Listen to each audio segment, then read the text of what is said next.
Hey guys, welcome to the next episode of this show.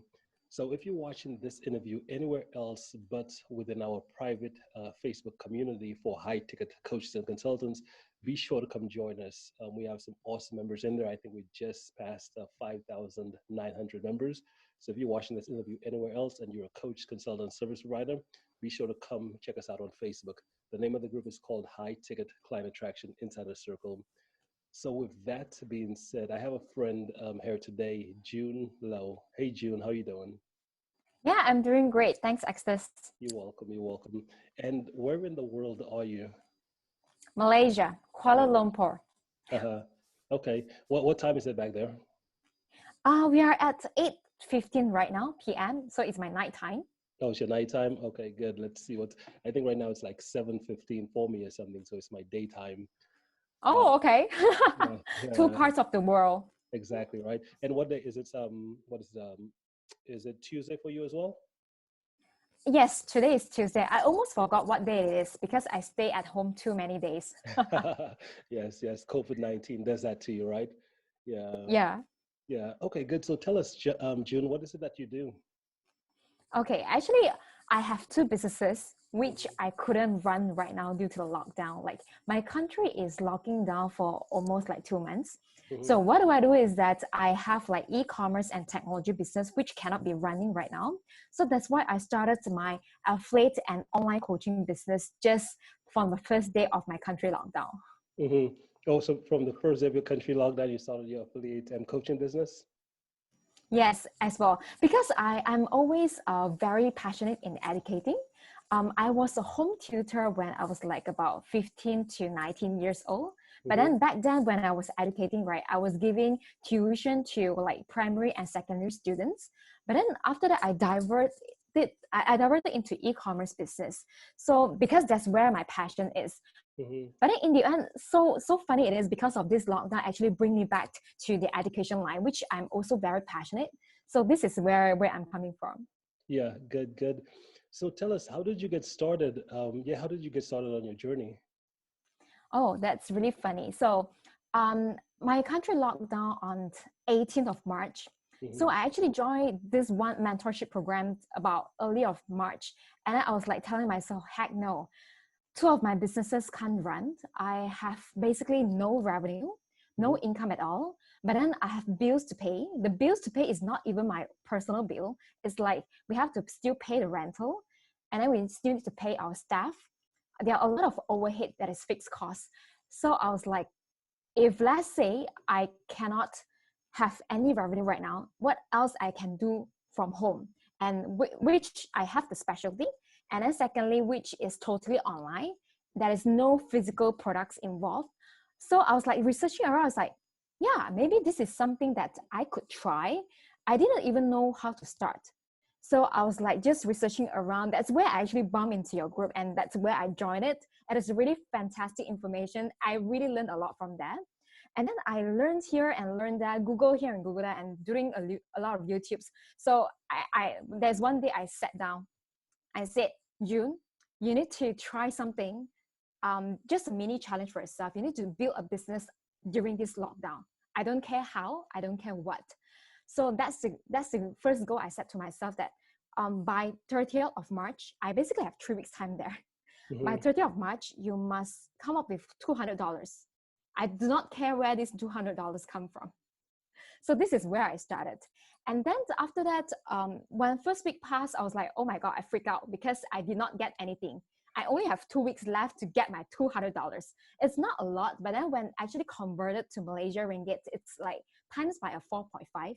So it's about 1,000. And 1,000 is like, I can pay for like 1 month rental in Malaysia, like $200. That's how much it's worth. I was like, okay, no problem. You still have 2 more weeks. So let's see what it can do. So I went and talked to a lot of people on the internet, which I have never done it before. I talked to my friend in Australia, and then he is Indian. I talked to my friend in Singapore, he's a Chinese. And I talked to my Indian friend in India, where I never met them before. I keep on seeking for advice because during the time that I think one thing I need the most is mentorship. And I really need to be humble just to learn everything from scratch. And I'm really so glad that um, there are so many good people out there that was willing to help me. So that's how I get started. Hmm. That is brilliant, brilliant. So in essence, did you hit your goal though of generating $200 in these first, you said 3 weeks? I said to myself 3 weeks with zero. I do not know anything. I have to get $200 within 3 weeks. So I did achieve, but then I got more than what I targeted. I got like $300. I was like, yay! It's not a lot, but it's still like the sense of achievement where a goal to yourself, you kind of like force yourself just to build it. That's the sense of achievement that I felt. Hmm. That is so brilliant because with what you do right now, so you ultimately had two choices, right? So when your country went into lockdown and your two businesses, you realized you couldn't run it anymore. You can either just sit at home and feel sorry for yourself and make excuses and da da da, or you just decided to just start your own business. Now, it sounds like you're kind of like an entrepreneur. Have you always been, do you consider yourself an entrepreneur? I would say so. I have never worked for anybody else except for my brother, who is my mentor. Like we started the business together. Like when I was really young, I always into entrepreneurship. It's not always the great things. Seriously, entrepreneurship is like up and down. Hmm. Whenever there is an up, you will feel like so excited, and then when it's down, it's just like the lockdown right now. It's really really down. But then always I tell myself, if let's say I can build two businesses since I was young up until now and it's still sustainable, it means something that I can build any businesses anytime that I want to. All I need is actually a positivity. The second I need is persistent. The third thing is just I need to find out what is my unique selling proposition. So when I combine all together and just try out everything, so that's where I got my business right now is online coaching and affiliate business. Hmm. Brilliant. Because I've been seeing your stuff around social media. I think we connected like a few weeks ago, and I started seeing some of what you post as far as your content wise. And the thing I really love about you is you're really consistent with what you do. And I know that with succeeding online, it's that's the biggest thing. You got to be consistent. I realize you've definitely mastered that skill. And something you wrote down, I think you said one of your strategies is storytelling. Tell us about storytelling because you said storytelling has helped you win a lot of contests and done a lot of stuff. What is the story thing? Tell us about it. Okay, so I just learned about this technique like 3 years ago via a book. It's called Expert Secret, right? And then when I read about it, I was like, oh my God, it's like so many good contents inside. So, and then that time is, well, it was the right time where I started my second business. It is a technology company where we only serve lawyers and law firm. Our only clients are only lawyers and law firm, and the solutions that we sell is only to them. Nobody else know what we're selling. So what I did is that I was like, I wanted to win in the contest. It's like I would get $800 from the contest itself. But then my question is, how am I going to compete with other startups that is so famous? Like we have those kind of like startup that is Uber or like. It's very easy for people to understand what they're selling. It's just like matching passenger and the driver. But then I'm selling something like only the lawyers and law firm need. I thought like, yes, this is a challenge. And this is my first time like really on stage in front of 500 people. So I take out a book, I read it. I was like, let's try the storytelling methods. So the storytelling method is more about, I try to deconstruct a very complicated scenario into something that people understand. So that's what I did. And then before I went on stage of 500 people, I was like so nervous. I practiced my 3 minute speech almost about 200 times before I went on stage. In my mind, I think in my mind it's like 100 times. In the toilet, I think 50 times. In my makeup table, it's like 50 times. It's like, oh my God, because I was in kind of like career path that I need to give myself a boost, telling myself that, this is something that you haven't been doing, but it doesn't mean that you're not good at it. It's just that you haven't done it before, but it doesn't mean that you're not good. You just need to practice a lot of time to be good. So I went on a stage. I was like, to my surprise, I won it. I was like, oh my God, that's the best feeling on the world. And I had to take away with the $800. Our business haven't even started that time. We don't have any revenue. My first revenue is actually winning from the contest. Hmm. Wow, that is awesome. That is awesome. How many people were you competing against? Were there a lot of people that you were competing against? There are about 20 to 30 startups, and then we are being shortlisted about the top 10 startups. And Mm-hmm. then we are given the opportunity to go on stage. Mm-hmm. And that's the first time. I thought like maybe I was lucky. Mm-hmm. And so I used the same method again. I It was 2 years ago. I'm from Malaysia, so I went over to Singapore to participate in an event at a contest that is legal tech companies in Southeast Asia regions. So I was competing against like Malaysia, Singapore, I think India, Philippines, all over in Southeast Asia. So I was like, everybody is talking about artificial intelligence. It's so damn difficult. I don't really have a very good technology, to be honest. It's just like purely matching like post office and our lawyers. It's just like as simple as that. People have artificial intelligence, people have blockchain. I was like, how can I win this? So again, I used the same strategy. I changed a little bit of the story this time because the target group is different. I'm going to present in Singapore. It's not even my own country. I practiced the same thing 200 times and then we won it again. And then they actually sent us compete. So I was like so grateful for everything. Mm-hmm.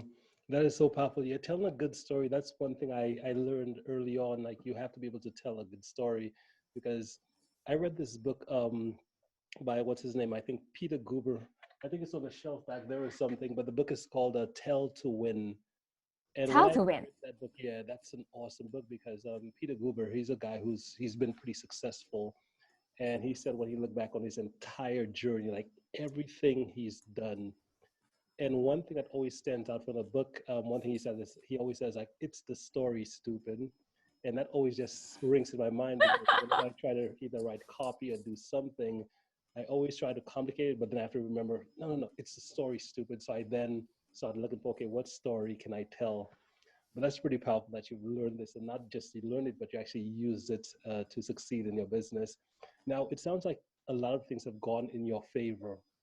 Are there any like failures? Are there anything that hasn't really worked out when you try? Because I know most individuals who do get into maybe wanting to get started online, wanting to build a business and do certain things, it's never just a uphill thing. They never just Yep. become successful.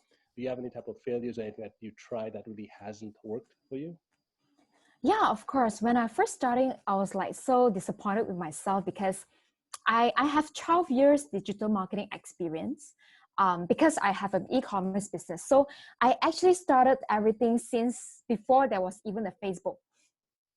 So yeah, it's very funny. The journey is from Facebook, Instagram, and then now we have TikTok, and then all this always changing.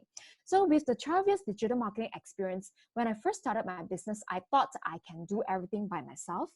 I thought, hey, June, you have 12 years marketing experience. You should be able to do it. Like, how can you compete with, you must be able to compete with others people, right? So that's my thought. So the first week after my lockdown, I did not seek for mentorship. That was my first mistake because I thought I can do it by myself with the experience that I had. But actually down the road, you just do not know what you do not know. So when after a week, I was like, I was having 2 more weeks left to reach my goal. I said to myself, no, June, you have to be humble. You have to seek information around because people have gone through what you're wanted to go through. So if let's say you seek for mentorship, you actually have a shortcut to your success. It's not even about your knowledge that you have. So when the glass is full, right now, you kind of need to empty the glass so that I can fill in water. So after 1 week, I realized that was the mistake that I made. That was my failure. I said, yes, this is time. You need to look for someone who can guide you. And I'm so grateful that I really met I met 2 of my mentors who teach me really good stuff. And then what I did is I empty my glasses. I Mm-hmm. just follow exactly what they taught me. And then that's where it took off. I'm so grateful for everything. Mm-hmm. That is good. And that's what you just said. They're so powerful because I know that most individuals, when we want to do something new, we all we come to that thing that we want to do with a whole bunch of how we think it's going to work and how we think it should work and how we think it should be, and then a mistake I see made, especially with as a coach and consultant, a mistake I see made by most individuals is when they do come to work with you or come to hire you, then they come with the glass already full. And Yeah. then they show up and it's like, hey, do this or do this or do this. And it's like, no, no, no, I'm going to do this. And sometimes you tell individuals what to do, and they do something totally different than what you said, or they don't even do it at all, because they just, for whatever reason, they make up some reason why they won't do it. But it seems like for you, you've kind of understood the concept, as you said, the glass, if it's full, there's nothing to go in, but if it's half empty, then there's room for more. And that's pretty interesting. That's awesome. So the next question I have for you is, in terms of your success, what do you think is the one thing? I asked that question to my friend, what's her name, um, Alicia, a couple of days ago. Like, what do you believe is the one thing that's responsible for your success? That one skill that you've learned over everything that you've done that's really helped you really succeed, while everyone else is kind of like either struggling or they're barely able to make any progress. I think it's not about a skill, but I think I have something that other people do not have. I will call it CPR. Okay, C stand for consistent, Mm, P stand for persistent, R stand for repeat. In whatever that you're doing, as long as you're in the right direction, you have the right strategy. That's where you can get it from your mentor. Whatever your mentor, you see your mentor's success means that you are going to be successful if, let's say, you just follow exactly what they do. But the second thing, even that a lot of people have the same kind of knowledge, but then they just can't produce the same result. It's just because of this CPR, I say, because they are not consistent. And then because they are not consistent, they are not persistent, because they will see like, hey, how come when I'm not doing this and then I do not get any results? When they feel like they are not getting results, then they thought like it should be instant gratification. Entrepreneurship is, everything is about delayed gratification. You need to put in your effort first, then only you can see your outcome. But you need to be patient and wait. So that's why I will always tell myself consistent, persistent, and then you just repeat whichever your mentor asks you to do. So mm. that's, I think that's my key goal, that I want to make it a success. I think that's something that differentiates for me against others. Yeah, yeah. So consistent, persistence, and just keep repeating the process, right? Yeah. Yeah, I think that's pretty powerful as well too, because I know on my own journey as well, because there does come times in your business when you're trying to do something, it just doesn't work as quickly as you think. And for me, that's, I think, the first couple of years in my business, I just got myself into a lot of debt. I really wasn't making any progress, and I couldn't understand. But I believe that really what caused me to really succeed is that same thing you just said. There's, again, you got to be consistent about it, and you got to persist even when it doesn't feel like it's working, or even when things don't seem like they're the best. As long as you persist and just keep repeating that process, I think I think you got some great. That's a great, valuable lesson, and hopefully anyone watching this either on the replay or on the live or something, they really take this to heart. And if you're someone who gets this, I would say definitely write this down. June's law of success, CPR, right? I just designed it like yesterday because someone asked me the same question. I was like, yeah, CPR is good. Hmm. Yeah, that is powerful. And it seems like you're good at another thing too, because one of the things I've noticed is that most successful people, they they're able to take complex things and make them into simple things to remember. Just like, of naming things. And that's one of the reasons why with myself, right? So one of the things I teach is like sick funnels, because I work with coaches, consultants, service providers to kind of help them get consistent clients in their businesses and get to 6, 7 figures.